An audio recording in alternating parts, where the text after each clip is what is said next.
It's 2016, you've just finished school and it's your summer break. You decide, hey, I'll go buy a game for my PlayStation. Your father agrees and takes you to a GameStop or whichever store is in your country. He buys himself a football game or something, you decide to look at the new releases. There it is, Ark Survival Evolved. You saw some videos on YouTube, the game looked really cool. You asked your dad to get the game. Little did you know, this was the start of a near decade long addiction and your inevitable love for survival games. At least, that's how it went for me. Ark is an open world survival game which features dinosaurs, mythical creatures, and bugs. Not just bugs like this, but also bugs like this. If you ask anyone that plays Ark right now how many hours they've got, you're likely to get a number over 1,000. That's just the start. The game itself takes a good while to learn, upwards of 250 hours at least, yet it doesn't feel long. You'll quickly find yourself enjoying the game and ending up with 200, 300, 500, 1,000 hours. You ask yourself, how do I have this many hours already? I've only been playing for like a week. Yeah, it's been 3 months and time flies. You get home from school at like 5 p.m. You log onto the server, decide I'll go tame a giga today. You gather all the requirements for the trap, you grab your trusty long neck, shocking trang darts, and your parents call you down because it's time for dinner. Whatever, you finish dinner, get back on your gaming station, you go over to the giga you saw yesterday, or what was it, the day before, you trap it successfully, knock it out, you bring it back home and check your phone, 3 a.m.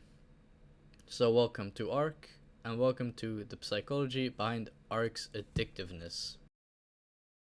Quick intermission, if you find yourself enjoying this type of content, please subscribe, it helps me out a ton, and we're back to the video. Before we understand how Ark is addictive, we need to understand how video games are addictive. So let's talk about video game addiction. You know that feeling when you just can't put down the controller? It's not just you, it's actually got a lot to do with how your brain works. Gaming can be super immersive, whether it's because you're escaping real life stress or you're chilling with friends online. That sense of belonging and excitement keeps you hooked. But here's the wild part, the rush you get from beating a boss or a level up, that your brain reacts to that almost like it would to stimulants like coke or weed. Yeah, seriously. Studies show that gaming triggers a dopamine release similar to those drugs. Basically, your brain's way of saying, yo, that's awesome, go do it again though. It's all about the build up, the anticipation, and then that sweet hit of accomplishment. This cycle can turn gaming from a hobby into a compulsion, just like how stimulants keep people chasing the high. It's not just in your head, well, technically it is, but you get me. Brain scans of people with IGD or internet gaming disorder look similar to those who use drugs like coke or nicotine. The difference, gaming doesn't physically wreck your body like drugs do, but it can still mess up your social life. You might start thinking about the game all the time, talk about only about it, and struggling to connect with people who are not into it. Now, IGD is actually recognized as a behavioral addiction by the WHO and is listed in the DSM-5 as something that needs more study. See, it's not just people overreacting when they say gaming addiction is real, it's got some science backing it up. So next time someone says you're addicted to gaming, they might have a point. It doesn't mean your gaming's bad, but it definitely means it's something to keep an eye on, especially if it's taking over your life. You know how I mentioned it doesn't physically affect you? Well, I lied, technically. While gaming doesn't physically destroy your body like nicotine or cocaine, it does mess with your brain. It triggers the release of dopamine, just like those addictive substances, reinforcing the behavior and making you want more. Just a lot less dopamine than those substances. The effects happen immediately. You know, all those all-nighters gaming with friends? Yeah, that's part of it. Gaming messes with your melatonin production, throwing off your sleep cycle, and that disrupted sleep, it leads to mental and physical exhaustion. Over time, you'll feel depressed, and in extreme cases, you might even be so sleep deprived that you can't stay awake during the day. Ironic that there's a lesson about dopamine in a video segment meant to keep your attention, but that's how it be. Okay, so let's talk about Ark, an open world survival game, right? Think of it like Rust or Minecraft, but with more creatures and the need for constant attention to things like farming, building, taming. These games are designed to keep you hooked, and Ark is no different. Here's where it gets interesting. When you're deep into the game, you're constantly setting new goals. Whether it's taming the next creature, building your dream base, constant sense of progress is a big factor in how immersive these games are. And just like how certain addictive behaviors trigger the release of dopamine, so does gaming. The anticipation of accomplishing something in game, like breeding the perfect dino, can trigger the release of dopamine, which is the same neurotransmitter involved in rewarding behaviors like eating or using drugs. Now, Ark doesn't have the same intensity as, say, substances such as weed or coke, which cause a much stronger spike in dopamine, but that constant reinforcement from the game coupled with anticipation can lead to long, late night gaming sessions. This might affect your sleep, which is a concern. Research shows that gaming, especially games that keep you constantly working towards goal, can disrupt your sleep patterns by interfering with melatonin production. If you're playing for hours on end, you might find yourself losing sleep, which can lead to physical and mental exhaustion over time. While Ark isn't inherently dangerous, it's important to be mindful. Just know that if you're trying to tame a giga, make sure to set a timer so it's not suddenly 3 a.m. I can name a few things which I mentioned above as well, those being the mutations and random tames across the map.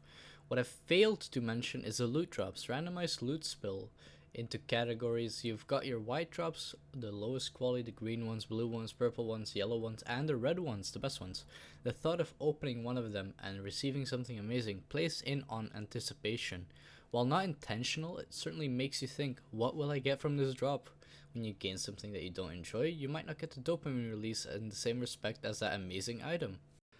Unironically, you could likely compare the following things with each other. The only difference being, well, it doesn't fuck up your life. I'll try and keep it low. Arc loot drops can be compared to gambling. You're anticipating for a really good thing while getting nothing in return.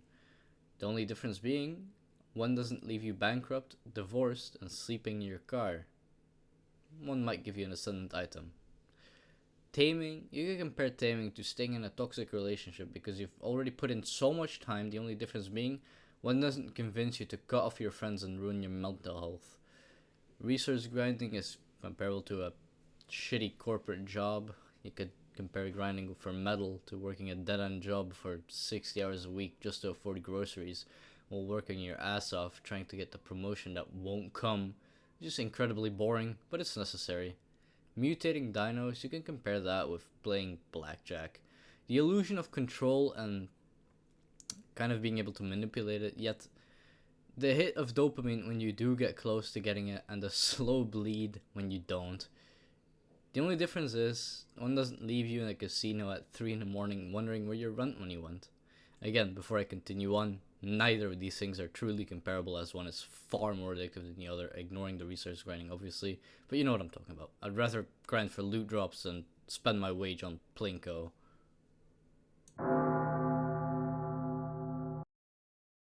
To sum this all up, Ark has aspects which mimic real life things such as gambling, working, a toxic relationship. Swear to God, if I mess up an acrotame again, bad things will start happening to my monitor. All that aside, Ark isn't unhealthy nor will it harm you. It won't set you back your rent money unless you include the €30 DLC they just dropped. That said, Ark is still a video game, meaning you can, in quotations, catch IGD by playing it. Ark is a great time waste. You should always watch out with how much you play. Comparing it to other games won't do it justice since there's a ton of people with insane playtime. Simply play moderately as with every other game and don't get caught by the dopamine it releases. If you're a parent, don't ban or bar your child from playing the game. Simply monitor it as with every other video game, Fortnite, I'm just giving you examples. Ensure that everything going on is in healthy amounts as with everything. My final conclusion on all of this, Ark will be similar to Minecraft in a way that you will play the game for a good while before getting bored of it and moving on. Think of the 2-week Minecraft phases. It's comparable. Ark just has a lot more official things to do, so the phase will be longer. That's that. All the sources used for this will be linked down below. I'll see you in the next video, and bye.